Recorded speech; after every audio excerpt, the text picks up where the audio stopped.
नमस्कार मित्रों, अमेरिका में ही अमेरिकी नागरिकों ने जो बाइडेन का विरोध जारी कर दिया है। जब से यमन पर हमला कराया है जो बाइडेन ने, उन्होंने भी अपनी संसद से परमिशन नहीं करवाया था यमन पर हमला करने के लिए। बिना संसद से बिल पास हुए यमन पर हमला हुआ, जिसकी वजह से अमेरिकी नागरिकों ने अमेरिका का ही विरोध शुरू कर दिया है। अमेरिकी नागरिकों ने अमेरिका के झंडे जलाए कि अब यहाँ पर भी लोकतंत्र ख़त्म हो रहा है और बिना संसद के बिल पास किए ही यमन पर हमला करा रहे हैं जो बाइडेन।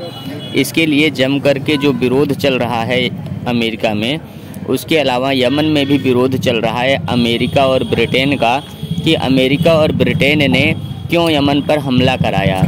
इस तरह से कई देशों के मोर्चे यहाँ पर खुल गए हैं यमन पर। रूस उसको दबाने के लिए यूएन में अमेरिका और ब्रिटेन के विरोध में वोटिंग करा रहा है, क्योंकि अभी कुछ दिनों पहले अमेरिका, ब्रिटेन, ऑस्ट्रेलिया और इनके सहयोगी अन्य 2 देशों ने, कुल मिलाकर 5 देशों ने जो हमला किया था यमन पर, उसके बाद अभी 2 दिन पहले हमला कर दिया गया पुनः यमन के राडार सिस्टम पर, जिसका जिम्मा अमेरिका ने खुद लिया हुआ है कि यह हमला उसी ने किया है, ब्रिटेन वगैरह अन्य 20 देशों ने नहीं।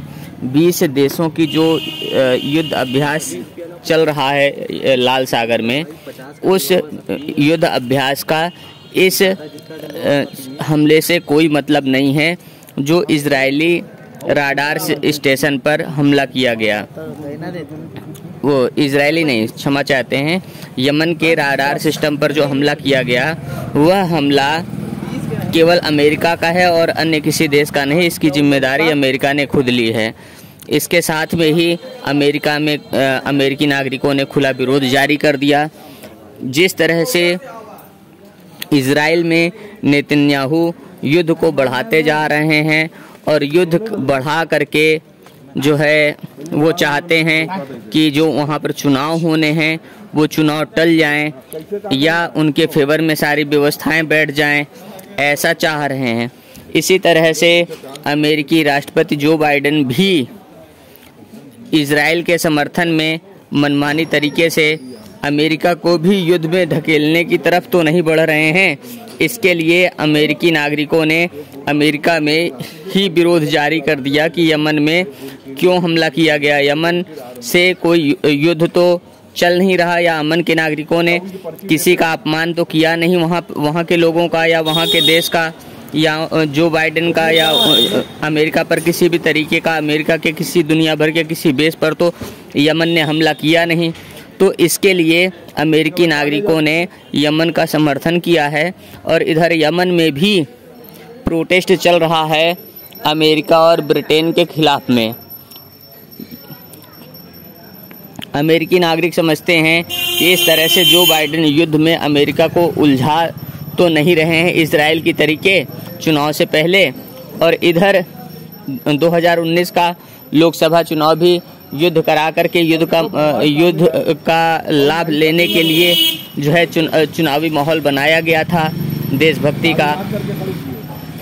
इसके साथ में ऐसी ही आशंका जताई जा रही है फिर कि पीओके में युद्ध लड़ा करके पीओके पर, पाक ऑक्युपाइड कश्मीर पर युद्ध करा करके जो है मोदी अपना युद्ध का लाभ ले सकते हैं चुनाव में, कि वो देश के लिए काम कर रहे हैं। अमन शांति के रास्ते से जो है वैश्विक स्तर पर जो राजनेता नहीं चल रहे हैं, उन राजनेताओं के खिलाफ देश दुनिया में प्रोटेस्ट चल रहे हैं। धीरे धीरे करके ऐसे कई सारे राजनेता नज़र आ रहे हैं जो अपने देश को चुनाव में ढकेल करके, चुनावी राजनीति में फंसा करके खुद चुनाव को या तो लिंगरान करना चाहते हैं, यानी टरकाना चाहते हैं, लंबे समय तक अपनी व्यवस्था बनाए रखना चाहते हैं युद्ध के माहौल में, या फिर युद्ध का लाभ लेकर के अपने फेवर में वोटिंग कराना चाहते हैं आपत्तिकाल जताते हुए।